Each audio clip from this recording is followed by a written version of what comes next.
Nous sommes avec Madame Béjart Liliane. Bonjour Madame. Bonjour. Je crois que vous allez nous parler des métiers des travaux publics, plus particulièrement. Bonjour. Oui. Donc, les métiers du travaux public, c'est un vaste horizon de choses possibles. Tout à fait. Dans le grand secteur de la construction, en fait, il y a deux grandes familles, la famille du bâtiment et la famille des travaux publics. Alors, on connaît bien le bâtiment avec le gros œuvre, le second œuvre, et moins les travaux publics. Et c'est pour ça que, pour nous, c'est important de bien représenter ce secteur et ces métiers. Dans le secteur, il y a différents types d'activités. Il va y avoir 5 activités principales: les travaux routiers, les réseaux secs, avec tout ce qui est éclairage public et télécommunications, les réseaux humides, ça va être tout ce qui est réseau d'eau et d'assainissement, le terrassement et tout ce qui est également construction de ponts, le génie civil. 5 activités un peu moins importantes en chiffre d'affaires, ça va être les fondations spéciales, les voies ferrées. On en parle beaucoup avec la LGVSE en ce moment, mais donc tout ce qui est voies ferrées. Ça va être également les travaux maritimes et fluviaux. Le génie agricole.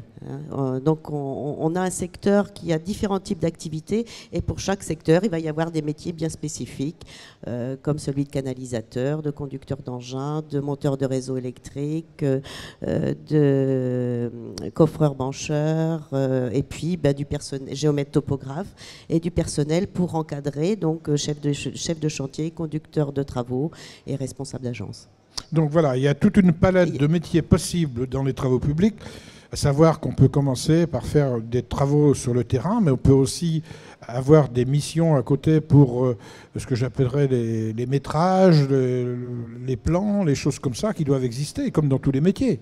Voilà, donc on a une palette qui permet aux jeunes d'aller, en termes de formation, je dirais, du CAP à l'école d'ingénieur. Hein.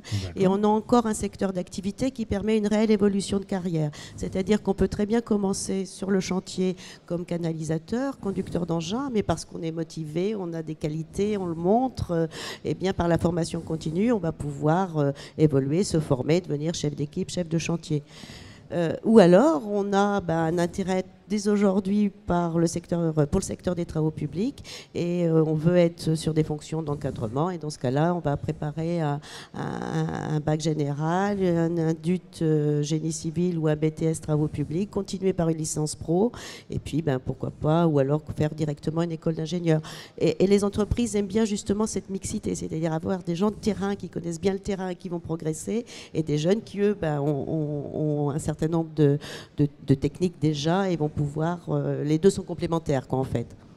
Alors, on a cette image des travaux publics, disons, un peu ancienne, qui était plutôt une image de travaux durs, difficiles.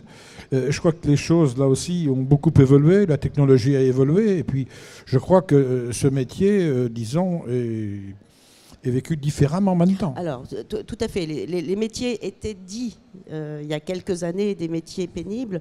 Aujourd'hui, on ne travaille plus. Alors, il y a toujours le mythe de la pelle et la pioche. On ne travaille plus avec la pelle et la pioche. La plupart des travaux sont réalisés avec des engins. Tout est mécanisé. Oui.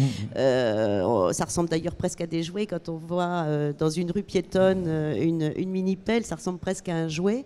Et puis, c'est fait tout par télécommande. De plus en plus, effectivement. Oui. Donc il y a aussi de l'alternance dans ce métier de travaux publics. Est-ce qu'il y a des jeunes qui viennent en alternance avec l'école ou... Alors les deux types de formations sont possibles. On va pouvoir effectivement se former par alternance, par un contrat d'apprentissage ou en temps plein dans différents établissements scolaires. Tout dépend effectivement de la façon dont le jeune veut appréhender sa formation. Il y en a certains qui préfèrent aller directement dans l'entreprise, passer par un contrat de travail et avoir une formation complémentaire dans un centre de formation d'apprentis. Il y en a d'autres qui vont préférer faire du temps plein et poursuivre leur formation en linéaire à l'école. Là, dans les travaux publics, pour l'instant, tout est possible. Ce métier demande une certaine mobilité. par exemple, pour les gros chantiers? Alors ça fait partie des mythes, hein. En général, les entreprises travaillent dans un rayon autour de leur siège qui est de 50 à 60 km. Donc les salariés rentrent chez eux tous les soirs. Il y a également la possibilité, pour ceux qui souhaitent faire des grands travaux ou des grands chantiers, la possibilité de faire des grands déplacements. Mais ça va être dans un certain type d'entreprise. Et puis pour ceux qui souhaitent aller à l'étranger, c'est aussi possible, puisqu'il y a aussi des entreprises de travaux publics qui travaillent à l'étranger. Donc, mais d'une manière générale, hein, sur les 8000 salariés de la région Poitou-Charentes, ils travaillent dans un secteur autour d'eux de 50 à 60 et ils rentrent chez eux le soir. Donc c'est plutôt appréciable. Voilà. Mais il y a des profils, il y a des gens qui aiment les grands déplacements, aussi, qui aiment ça. Donc c'est possible. Mais ce n'est pas obligatoire. Voilà. Travaux publics n'équivaut pas à forcément déplacement ou grand déplacement. On considère que tout le monde le connaît, il y a des très très grands groupes qui existent au niveau national.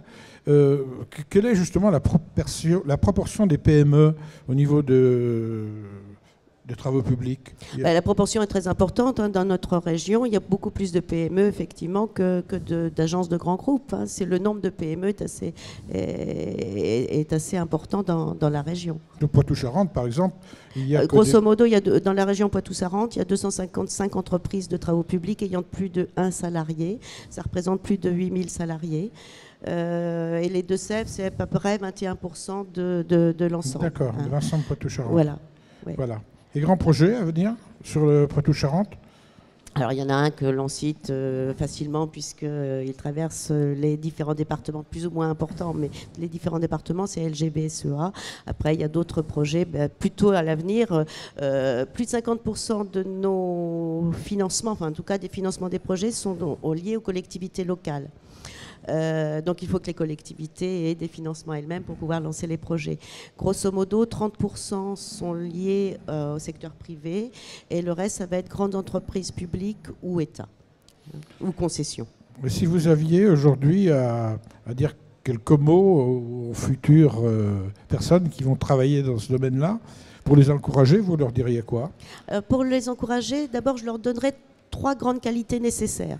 Les grandes qualités pour venir dans le secteur des travaux publics, c'est d'aimer être à l'extérieur. Si on n'aime pas être à l'extérieur, il ne faut pas venir dans les travaux publics parce que les chantiers sont toujours dehors. Et quel que soit le métier, on sera à l'extérieur. Le conducteur travaux, il fait la préparation en amont du chantier, mais il va suivre le chantier, il sera amené à aller sur le chantier de temps en temps. Donc il faut aimer être à l'extérieur. Il faut aussi aimer travailler en équipe. Donc ça veut dire qu'il faut aussi en être capable. C'est non seulement aimer, mais en être capable de travailler en équipe. On n'est jamais tout seul. C'est pas forcément une très grande équipe, ça peut être 3, 4 personnes, ça peut être plus important, mais on n'est jamais tout seul. Donc il faut être capable d'écouter les autres. Et puis il faut également aimer les tâches variées. Alors, on ne fait jamais la même chose. Un chantier, c'est toujours un challenge. On a beau être, je sais pas, par exemple canalisateur, on va effectivement poser des tuyaux pour amener l'eau potable.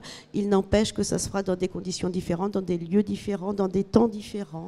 Donc c'est toujours des tâches extrêmement variées et différentes. Est-ce qu'on peut y rajouter quelque chose que l'on a dit au départ de notre entretien, c'est qu'il y a aussi des possibilités d'évolution, ça fait partie aussi des avantages, quoi. Ça fait complètement partie des avantages. Donc, oui. Un métier d'avenir, parce que ça c'est un métier aussi qui ne se délocalise pas. Ça fait partie presque de nos slogans, effectivement. C'est un métier qui ne se délocalise pas et on aura toujours besoin d'entretenir nos routes, toutes les infrastructures, que ce soit les infrastructures routières, que ce soit les réseaux d'eau, que ce soit l'éclairage. Il y aura toujours besoin d'entretenir nos infrastructures. Bien, merci beaucoup. Merci.